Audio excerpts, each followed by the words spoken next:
이 이야기는 돈에 눈이 멀어 가족까지 이용한 남자의 이야기다. 남부럽지 않은 재력, 그리고 사랑스러운 아이까지 키우고 있는 남자가 있었다. 남자는 밖에선 갑질 대왕이지만 내 가족에게 너무나도 착실했다. 그러던 어느 날, 남자의 아이가 납치됐다. 패닉에 빠져 납치범이 시키는 대로 돈을 구하던 남자. 하지만 남자의 엄마는 좀 냉정하게 생각해봐. 라며 경찰에 수사를 의뢰했다. 남자는 아이에게 위험이 닥칠 수도 있다며 분노했다. 그러나 범인의 정체는 또 아빠 친구야? 바로 아이 아빠였다.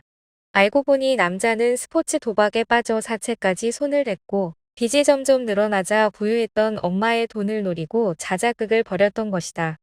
결국 남자는 돈 한 푼 얻지 못한 채 가족들에게 상처만 남기고 연행되었다.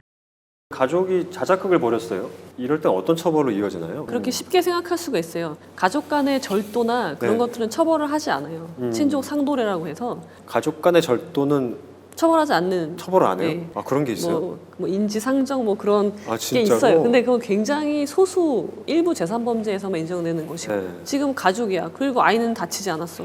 그리고 아이는 아빠 친구들이랑 뭐 나들이 한 걸로 기억을 해. 그럼 피해가 없는 거 아니냐라고 할 수 있지만요. 네. 이거는 개인적 법익이기도 하지만 사회적 법익이 침해된 것이거든요. 네. 엄마 아빠 중에 비양육자가 아이를 데려갔을 때도 네. 약취유인죄가 되는데 당연히 되는 거죠. 가족이 했더라도. 그래서 처음에 아이를 약취 유인했을 때, 그러니까 납치했을 때 그것은 미성년자 약취 유인죄가 돼요. 세타 거기까지는. 네. 그거는 법정형은 10년 이하예요. 근데 그 다음에 행동이 문제인데요. 돈을 요구했잖아요. 네. 그러니까 아이를 인질로 잡고 돈을 2억을 달라고 요구했잖아요. 그렇죠. 그거는 인질 강도가 돼요. 칼로 돈을 달라는 게 강도잖아요. 네. 그게 상응하는 인질을 잡고 한 거기 때문에 인질 강도죄가 셋 다 되고요. 법정형은 3년 이상이 되는 거죠. 아. 굉장히 센 중범죄를 저지른 겁니다. 그럼 제가 지금 들으면서 좀 놀라운 거는 이 아버지가 어쨌든 아들에게는 오늘 하루 재밌게 삼촌들하고 같이 노는 거야라고 그렇죠. 얘기를 하더라도 그렇죠. 인질 강도죄라는 굉장히 큰 그렇죠. 죄를 저지른 건데 네. 엄마의 재산을 이렇게 내가 가져오는 거는 죄가 아니라는 게 저는 방법의 문제예요. 예? 방법의 문제. 방법의 문제. 네. 행위 수단이 다르잖아요. 인질로 해서 돈을 요구한 거잖아요. 그렇죠. 그래서 그거랑 절도는 몰래 피해 법익이 적죠.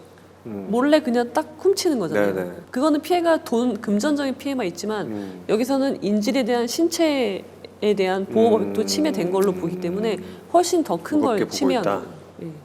저는 사실 가족끼리 우리가 남이가라는 얘기를 하는 거를 네. 가장 경계해야 된다라고 생각을 하는 사람이거든요. 그렇죠. 그런 것들이 너무 만연해 있다 보니까 이 아들도 엄마 돈이 내 돈이다라고 생각을 네. 하고 있으니까 지금 네. 엄마가 돈을 주지 않은 거에 대한 원망을 네. 계속하는 거잖아요. 사실요 가족이라고 해서 내 돈을 훔쳐가는 행위가 네. 이게 정당화될 수 없거든요. 그거는 바뀌어야 된다고 생각을 합니다. 그러니까요. 네.